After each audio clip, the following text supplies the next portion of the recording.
Hey, this is my book review of Genius on the Edge, The Bizarre Double Life of Dr. William Stewart Halsted, and this is by Gerald Imber.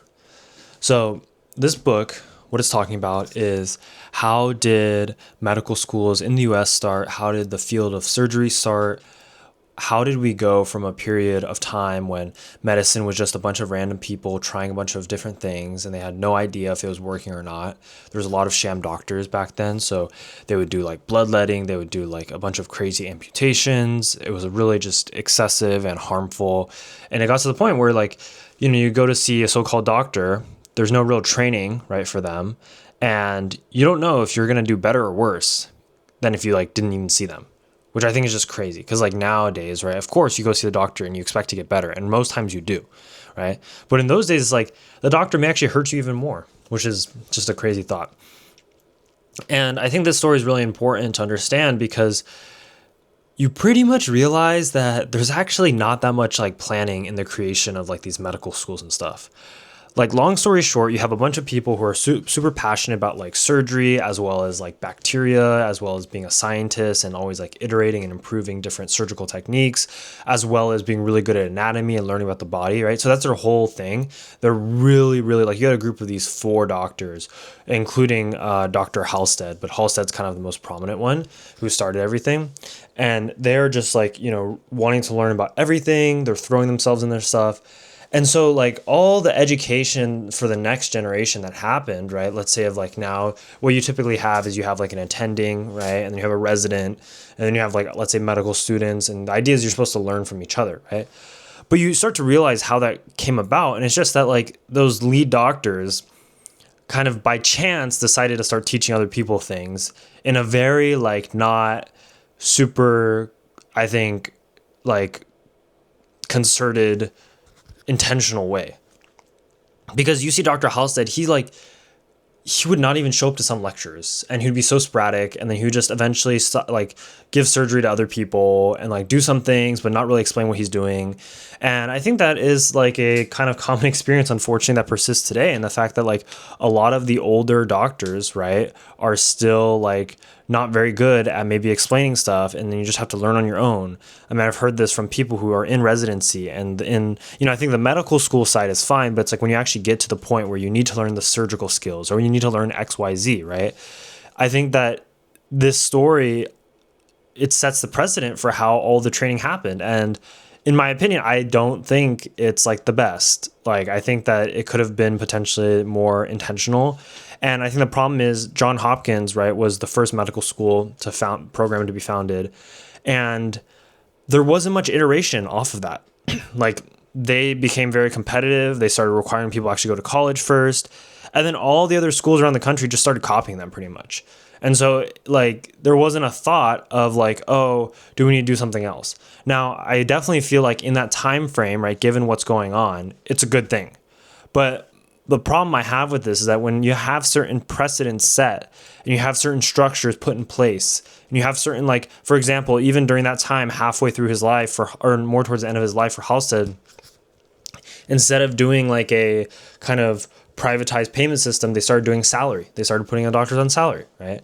And so that's just an action, right, that then gets spread to everything else. And so you have to really, if you're going to take some sort of action that spreads to a large proportion, let's say, of the medical community, right, you want to make sure that that's evidence-based and that's actually going to help people in the long run. And I think it's fine to give them kind of, the excuse of not really knowing what's going on back then. But my question is, since Halsted died in around 1920, right, it's almost been 100 years since he's died. And I don't think medicine has really changed in a lot of ways, which is, in my opinion, not good, right? And if you thought about it, is there a more efficient way to potentially teach students? Is there a better way to have people learn and that's more effective? And because I think right now what you see, and we're seeing this with the doctor shortage in the US, is that the number of years it's requiring is just it's not really stretching. It is actually stretching out, but it's just I don't think now, with if you can take into account that people generation after generation tend to get smarter, right? And so now what you see is increased competitiveness. You see that students are learning a lot of these biology, medical skills earlier and earlier on, or at least the knowledge, right? So the big problem I have is there's a lot of repetition, right? You may be in high school, you may take a psychology class, right? Then you may go into undergrad. At college, you may take a psychology class. And then in medical school, you may have another psychology class you have to take. And then if you're going to become a psychology doctor, you've already had so many times with psychology. It's like you don't need that much, right? However, the fact that there's such stringent requirements on certain things, like you have to go to like medical school, you have to do this. The stringent requirements are fine, but it's like the duration of stuff. Well, can we change medical school to be, let's say, 1 year shorter? Because the first year is just usually review of a lot of stuff that you're already supposed to know. For example, biochemistry, more chemistry, like biology. Those things you already took in undergrad, and there were requirements to get into medical school. And now yet you're spending the first year of medical school going over these things one more time. So it's like, I think there's a better way to streamline this process. And it's not just a thing that's like, oh, this would be ideal. And like, it's not just from me saying I want to have less schooling. It's from a fact of the matter that we need to send out more doctors now. We do not have enough doctors. There are rural areas of the United States that have healthcare deserts where there are not enough primary care doctors. And as such, people are seriously suffering. People are having worse health outcomes because they cannot access hospitals because there's no hospitals near them and there's not enough doctors to work in those hospitals. And you just get the really, really complicated and bad situation, right? So I think, in my opinion, it's a necessity to kind of go this way and actually like change and improve on the system, right? This system may have worked for 100 years, but now, right, there's a lot of things that have changed since that time. And if we don't change the structure of like, you know, you could even say this about education in general, but I'm not going to go there, right? But I'm just saying medical education.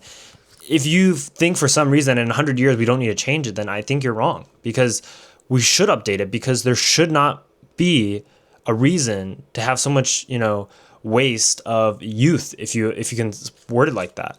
You know, if you look in other countries, for example, like China, they take people right out of high school and they immediately start training them as doctors. Do we need to do that? I don't think so.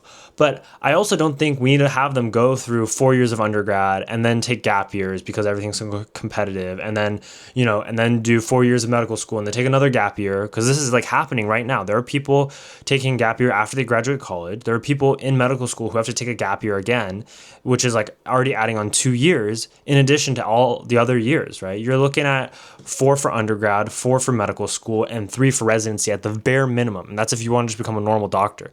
So that's a combination of what, like 11 years, including college. And then you add 2 gap years, right? That's 13 years. And if you have a lot of people, the average is kind of like, you know, those 2 gap years. There's some people who don't take it, but there's also people who take, let's say, 3 or 4 or 5, you know?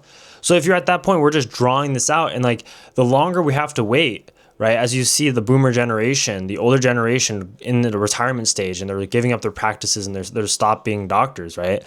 The more years we have to wait for the next generation to be trained and ready to go, is the more time that we're going to be in this situation where we have a really bad shortage and we don't have anything to alleviate that.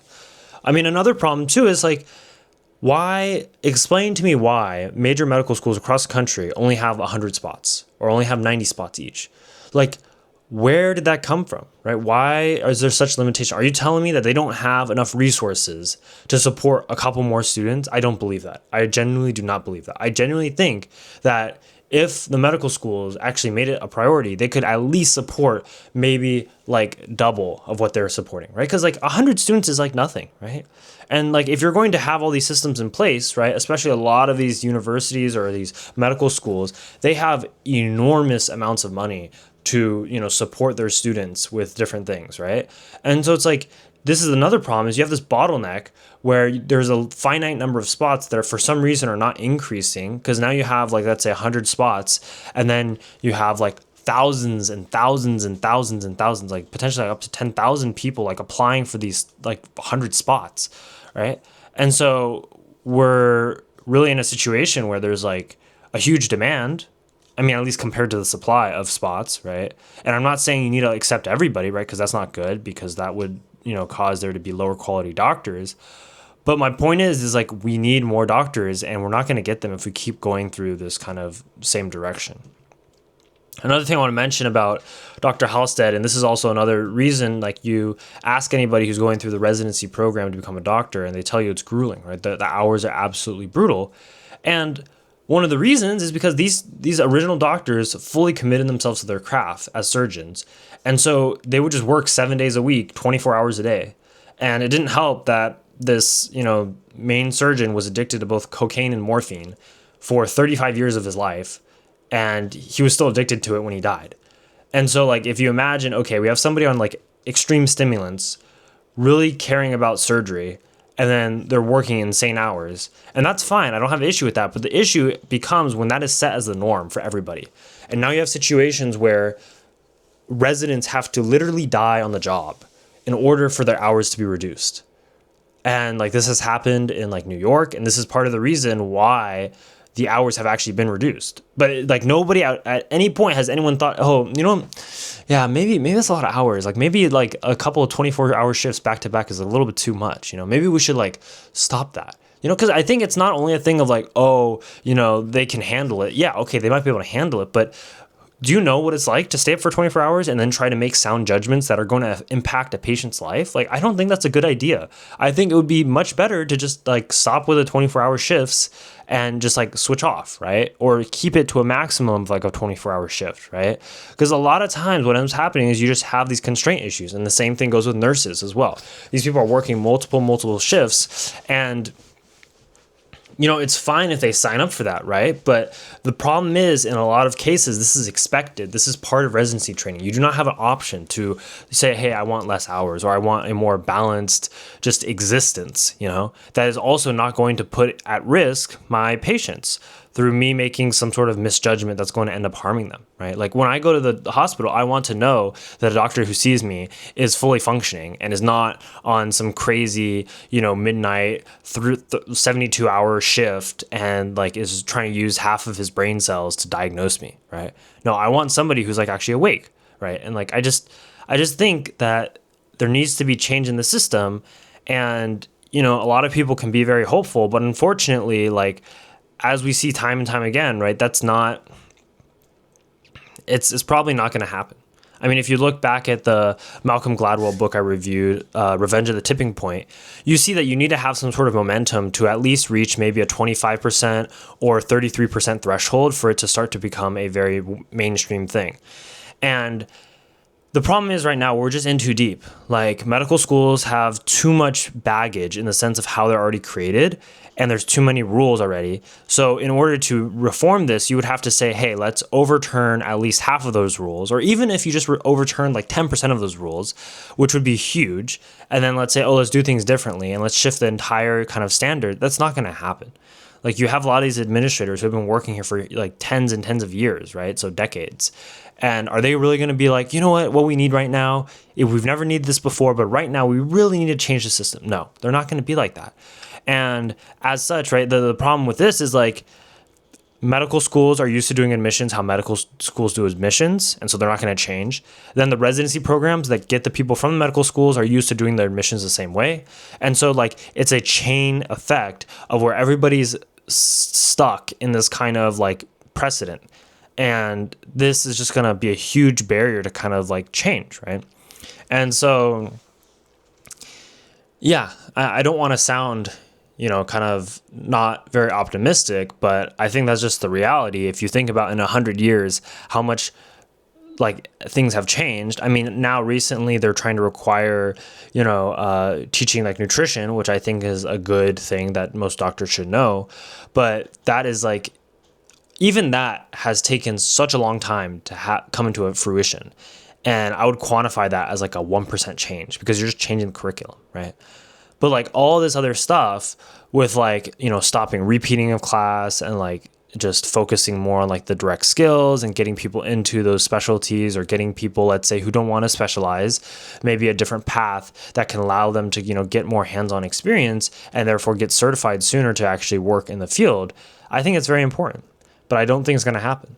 And so this is just like a big problem. I mean, this can be attributed even like bigger, right, of the overall whole medical care system, as that has an issue of being extremely expensive for no reason, and also making Americans worse off than other countries where they spend less on healthcare, right? So like, you see that over time, right, you would think that, oh, all of this would culminate to some point, and at this point, people would become fed up and change would happen. But that's not what happens. It doesn't culminate. It just keeps building into a stronger and stronger precedent. Because when you've done something for the past 50 to 100 years, you've done it the same way, you're not going to change it all of a sudden. Unless there's some crazy event that forces you. Like, for example, if there was a crazy shortage or something that like the government had to step in and address. Unfortunately, we're in a shortage, but we're not in like that dire shortage where like nobody can get any medical care in majority of places. No, we're not there, but we are getting there. And so, unfortunately for change, it just becomes the point of like, how much pain and hurt are we willing to take before, somebody from the government side actually steps in, or somebody from the medical community steps up and tries to revamp things. And I'm sure there's people who've been trying to revamp stuff for a long time, but it's just, it's not effective when you're just one person on your own, because this is an entire system. You have to have all the different players in the system agree. You have to have the government agree on this. They have to be able to support you. You have to have the medical schools agree on this. You have to have undergrad institutions agree on this. You have to have residency programs agree on this. You have to have hospitals agree on this. You have to have other doctors who are training other doctors agree on this. Right? And that's just like too much agreement. And if we're being realistic, that's just not going to happen unless there's some cataclysmic event, which we can't really count on.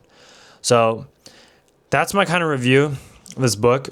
It was very eye-opening to see that history, because I think a lot of times too, like we understand how systems work today, but whenever you question why is this like this, you typically have to go back in the history books and look at how did everything start.